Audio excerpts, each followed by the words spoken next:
আসসালামু আলাইকুম।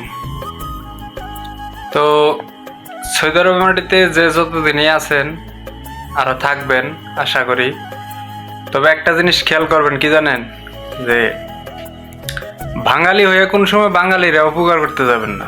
ধরেন আমি একটা বাঙালি, আপনি আরেকটা বাঙালির কোন সময় উপকার করতে যাবেন না, তাহলে আপনি বাস খাবেন। মনে করেন আপনার বাস, এটা নিশ্চিত, এটা কনফার্ম, এটা আর বলার বাহিরে না। আমি একটা লোকের মনে করেন বিকাশে টাকা দিছিলাম 40,000, সে মাদার সুদ মনে করেন এখনো টাকাটা দিল না। আজকে 3 মাস চলে। হ্যাঁ, আজকা না কালকা, কালকা না পরশু।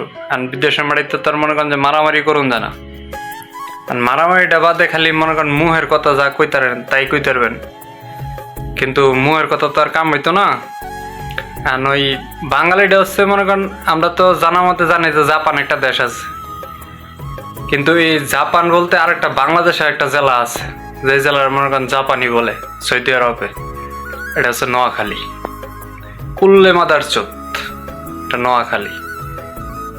তো সবাই সাবধান, টাকা হাওলাত দেওয়ার ক্ষেত্রে বা বিকাশে টাকা দেওয়ার ক্ষেত্রে বিশেষ করে জাপানি ঘটে কোনো সময় টাকা হাওলাত দিবেন না বা টাকা বিকাশে ছাড়বেনও না।